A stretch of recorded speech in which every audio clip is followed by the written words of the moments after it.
जी, देखिए भारत में हमने देखा कि इवन मोदी जी के जो सपोर्टर हैं, उन्होंने भी इस बात पे कोई अच्छा इंप्रेशन नहीं लिया कि why Modi ji is so lenient towards youth. मगर मुझे लगा मैं भी मोदी जी की बहुत सारी पॉलिसीज़ से एग्री करता हूँ, मुझे अच्छी लगती हैं उनकी पॉलिसीज़। मुझे फ़ील हुआ कि मोदी जी ने पल्स ऑफ टाइम जो है ना, उसको फ़ील कर लिया।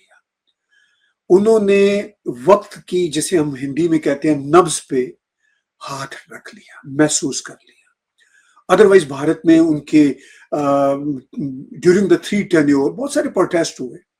उन्होंने इतना क्विकली इतना फास्ट तरीके से रिस्पॉन्ड नहीं किया, जितना इसको किया। क्योंकि उनको पता है कि अब दुनिया भर में, सिर्फ भारत का मामला नहीं, दुनिया भर में नई जनरेशन जो है ना, वो अब वही फ्यूचर है। उनकी परसेंटेज भी ज़्यादा है और उन्होंने ही इस दुनिया को आगे लेके चलाना है। तो आपको क्या फ़ील हुआ कि क्या वाक़ई ये जो नई जनरेशन है, मैं कनाडा और अमेरिका की तरफ ज़रा बाद में आऊँगा, because you and I can relate realities with Canadian and American systems in terms of Gen Z over here. तो आपको क्या फील होता है कि ये जो नई जनरेशन है, इनके प्रोटेस्ट हुए और इनके कुछ लीडर भी सामने आए। लीडर तो हर एक के सामने आते हैं, जो भी कोई पॉलिटिकल सिचुएशन बनती है तो एक्सप्लॉइट करते हैं या उनको यूज करने के लिए लोग तो होते हैं। That's the ground reality. लेकिन आपको क्या लगता है ये जो नई जनरेशन इन जनरल, ये आगे स्पेशली भारत जो कि दुनिया की पॉपुलेशन का 15-16% देश है, ये नई जनरेशन का क्या रोल आपको भारत में दिखता है? जी, तो ताहिर जी, मैं आपके थोड़े पहली टिप्पणी पे कुछ बोलना चाहूँगा। वो ये है कि I am not sure if this government was quick enough to engage the students. They were certainly on time when it came to addressing the grievance, और grievance ये थी कि नीट का पेपर लीक हुआ है, कुछ एक्शन लेना चाहिए। एंड आई बिलीव कि सीबीआई की इंक्वायरी हुई and then I am sure they took some time to figure it all out.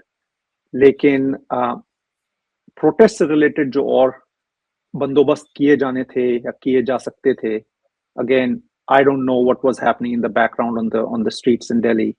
लेकिन जहां तक मीडिया से तस्वीरें आ रही थी, खबरें आ रही थी, उससे लग रहा था कि सरकार ने इस प्रोटेस्ट को थोड़ा लाइट वेट समझा। Not all by itself. Context ये है कि आपके पास फार्मर्स प्रोटेस्ट भी हो चुके हैं हाल फिलहाल में, सीएए प्रोटेस्ट भी हो चुके हैं हाल फिलहाल में। जहां तक मुझे मालूम है कई महीनों तक जामिया मिलिया इस्लामिया का इलाका पूरा बंद रहा। उसके बावजूद इस प्रोटेस्ट की सिचुएशन, हालात वहां तक पहुंच गए जो भी हमने हाल फिलहाल में देखे। तो that is still a bit surprising to me. I think what to me stood out about this protest was कि हमारा जो कल्चर है प्रोटेस्ट का, वो अभी भी करंट न्यूज साइकिल में से मोदी गवर्नमेंट, बीजेपी गवर्नमेंट आई है तब से एक एलिगेशन लगता है इंडिया पे कि he is a dictator, Modi is a dictator, he is a fascist, he is जो भी और मीडिया में आपने सुना होगा। लेकिन इस प्रोटेस्ट ने हमको दिखाया कि नहीं, ऐसा नहीं, फ्रीडम ऑफ एक्सप्रेशन है। इस प्रोटेस्ट ने हमको ये भी दिखाया कि हर तकबा हिंदुस्तान का अपनी बात आगे रखता है। कोई टीवी पे रखते हैं, ये बात अलग है कि चिल्लाते बहुत हैं, लेकिन कोई टीवी पे रखते हैं, कोई पेपर में एडिटोरियल करते हैं, लेकिन कुछ लोग अनशन पे भी जाते हैं, कुछ लोग सड़कों पे भी उतरते हैं। उसमें आप जैसे और मेरे जैसे सफेद बालों वाले लोग भी होते हैं, और उसमें यंग स्टूडेंट्स, छात्र छात्राएं भी होते हैं, उसमें पॉलिटिकल लीडर्स भी होते हैं, उस पे aspiring for future political leaders भी होते हैं। Again it may sound awkward, लेकिन this is just part of the democracy. अगर हम किसी डेमोक्रेसी की वाइब्रेंसी देखें तो we expect to see differences of opinions, we expect to see mechanisms, vehicles जिससे हम अपनी आपसी डिफरेंसेस को सुलझा पाएं। वहां पे थोड़ी लेफ्ट राइट हो जाती है, ऊंच नीच हो जाती है, देर जल्दी हो जाती है कि कहीं पे ये प्रोटेस्ट होते हैं, कहीं पे प्रोटेस्ट काउंटर प्रोटेस्ट होते हैं, कहीं पे प्रोटेस्ट डिवॉल्व कर जाते हैं वायलेंस में, कहीं पे चले जाते हैं वल्गैरिटी की तरफ। अगर मैं उस दृष्टिकोण से, उस लेंस से देखूं, तो आपको भी पता है और मुझे भी पता है कि हिंदुस्तान में तो बसें भी जली हैं, ट्रेनें भी जली हैं। इस प्रोटेस्ट में ऐसा नहीं हुआ। तो इसको हम प्रशासन, एडमिनिस्ट्रेशन की भी सक्सेस बोल सकते हैं, लेकिन इसको हम at the same time students की भी रेस्ट्रेन बोल सकते हैं।